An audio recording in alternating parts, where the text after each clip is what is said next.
So I'm here at CES 2025 in Las Vegas. Let's go inside and see what's new in outdoor tech. The first thing I thought was interesting was that Garmin wasn't in the sports and fitness area, it was in the automotive area. And when I did a little bit of digging, I saw that auto OEM is the highest growing segment, so maybe they're focusing on that. But they did still have their new watches and other items here on display. The section with the handheld units was pretty small. They had the old 750 here still. I was here on the first day, so then I had to leave early because of the fires, but they did announce the 760 and 710 models, which look like just very small updates. They have USB-C instead of micro USB and about double the memory. Maybe I'll pick one up. Let me know in the comments. They're really, really expensive, so I'm not sure if I want to get this, but let me know what you think. And then aside from that, they were showing a 67 and a Messenger Plus and two of the minis, none of the 65s or older models. Another thing I found that was pretty neat was this dive case. Nothing new here, but it protects your Mini 2. It doesn't work underwater, but it works, I think, 100 meters underwater. It protects at 100 meters underwater. But I did notice the Mini 2 was 25% off, so maybe there's a Mini 3 coming soon.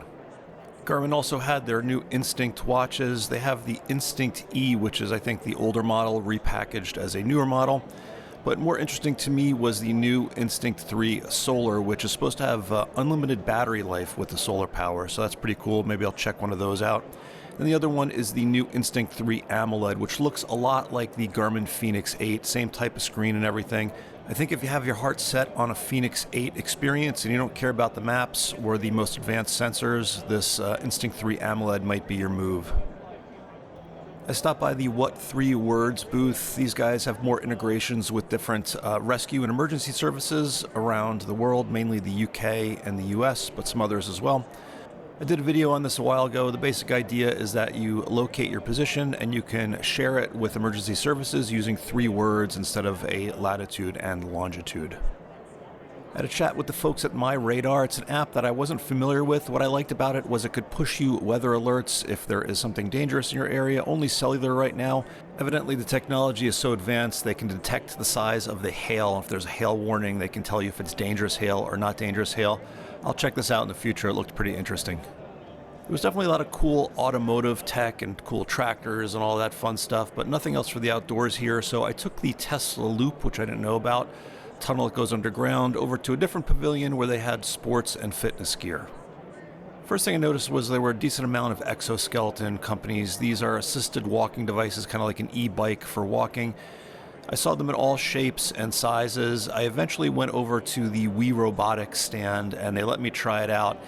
And I gotta say, it was pretty cool. There's three different settings on here, and it was very light. I think it's about 3.5 pounds.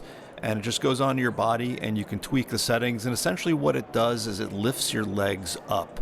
It lifts them up. I know people talked about these being a benefit going down the stairs. I really just felt it going up. It's just lifting your leg, just like you would have an assist on an e-bike. Overall, a pretty cool technology. And again, there were a few different companies like this here. There was a decent amount of buzz around the Withings booth. There was this concept product called the Omnia. It's a mirror, smart mirror that brings in all of your health stats and displays them to you. I'm surprised this isn't out there already. It doesn't seem that revolutionary, but cool concept. There were some of the fitness ring players and some more outdoor watch and fitness watch players here, some new people popping up. The big news is probably the Amazfit Active 2, which evidently has mapping and you can get it for $100. I'm going to get one of these and try it out, so stay tuned if you're interested in that. Looks like a good deal. I thought this was neat. This company is offering a wearable electrical muscle stimulation device, kind of in a compression sock form. And these are those devices that send little shocks to your muscles and make them contract, but neat that you could just kind of wear it around all the time. This company is offering clothing that has temperature sensors in it, and they had some firefighting examples, but they also had some fitness clothes. And this could definitely come in handy if you just want to know like what your body temperature and maybe prevent heat stroke. I thought this was a neat idea, so sensors in the fabric. I enjoyed checking out these mobility devices from a company called Strut, kind of like an advanced wheelchair mobility device type thing.